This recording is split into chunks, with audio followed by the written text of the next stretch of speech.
একটা ইউনিভার্সিটি 350 কোটি টাকা খরচ করে, ঠিক আছে, এআই এক্সপোর লাগিয়া, সায়েন্স অ্যান্ড টেকনোলজি ডেভেলপমেন্টের লাগিয়া, ঠিক আছে, এআই সামিটের লাগিয়া। আর এরকম সিচুয়েশনে ইউনিভার্সিটি এত টাকা খরচ করার পর পাইছে কিতা, কপি আর পেস্ট করে না মডেল, ঠিক আছে। এমন ঘটনা হয়েছে গালগোটি এআই ইউনিভার্সিটির লাগিয়া। গালগোটি ইউনিভার্সিটিতে একটা এআই সামিট আসলো, ঠিক আছে। ইউনিভার্সিটিটা বেশি পুরান না, যদিও 2011-তে মনে হয় এটা হয়েছিল এটা, ঠিক আছে। তো ইউনিভার্সিটিতে একটা এআই সাবমিটের লাগে 350 কোটি টাকা তারা খরচ করছে, বিভিন্ন খানতে এআই মডেল পার্টিসিপেট করছে। তার সাথে সাথে তারা নিজের যে ইউনিভার্সিটি আছে ইউনিভার্সিটির তরফ এআই মডেল পার্টিসিপেট করছে, ঠিক আছে। ইউনিভার্সিটির ম্যাডাম যে নেহা সিং নামে একজন ম্যাডাম আসলো, ম্যাডামও কিতা করছে, তার নিজের এআইয়ের একটা মডেল পার্টিসিপেট করছে, ঠিক আছে। তো কিছু মানুষ তো আইডিয়া দেখছে, এবং এই মডেলটা যে পার্টিসিপেট করছে এটার ব্যাপারে ইন্টারভিউ অব্দি দিয়ে লাইছে ডিডি নিউজের ভিতরে, ঠিক আছে। একটা বুঝো সরকারি চ্যানেলের ভিতরে ইন্টারভিউ দিয়েছে, এবং ওই স্টেটের, উত্তরপ্রদেশের এটা, ওই স্টেটের মানে মন্ত্রী এটারে টুইট করছে, বা কত ভালো জিনিস একদম আমার কাছে সায়েন্স অ্যান্ড টেকনোলজি আছে। কিন্তু ঘটনাটা শুরু হয়েছে একদিন পরের থেকে ঘটনাটা শুরু হয়েছে।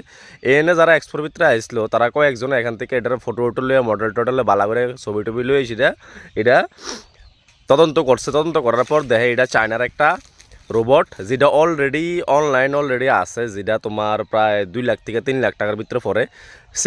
সেম রোবট এবার চায়নারে এই ইনফরমেশন ফাটাই দিছে। ফাটাই দেওয়ার পরে এবার চায়না কিতা করছে, করছে টুইট করে সেটা কইছে যে ইন্ডিয়া কিতা করছে আমরার এআই রোবটরে নিয়ে এসে তারা এআই এক্সপোর ভিতরে নিজের ইনোভেশন করেছিল, তারা এটারে মানে রিপ্রেজেন্ট করতেছে।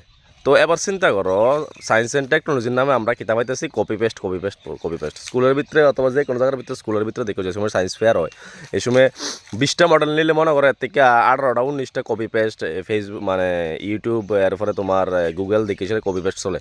সো অ্যাকচুয়ালি সিস্টেমটা এমনভাবে তৈরি হয়েছে যে সায়েন্সের নামে, এআইয়ের নামে আমরা নিজে মানে ইনভলভ করতাম হয়েছে না এটার ভিতরে। আমরা হচ্ছে গিয়ে আলিশা, আমরা ইন্ডিয়ার মানুষ হচ্ছে গিয়ে কী ধরনের আমরা আলিশা বেশি আমরা মধ্যে। আর দ্বিতীয় কথা হচ্ছে এই যে কাজটা হয়েছে, এই কাজটা কিতা করছে, এখন ইন্ডিয়ার যে রেপুটেশনটা আছে সায়েন্স অ্যান্ড টেকনোলজির প্রতি, এই রেপুটেশনটারে কোন লেভেলে লুয়ে গেছে, এটা একমাত্র মানে ইন্টারন্যাশনাল লেভেলে গেলে বোঝা যাবে যে কদ্দুর নিচের লেভেলে লুয়ে গেছে এই কাজটা।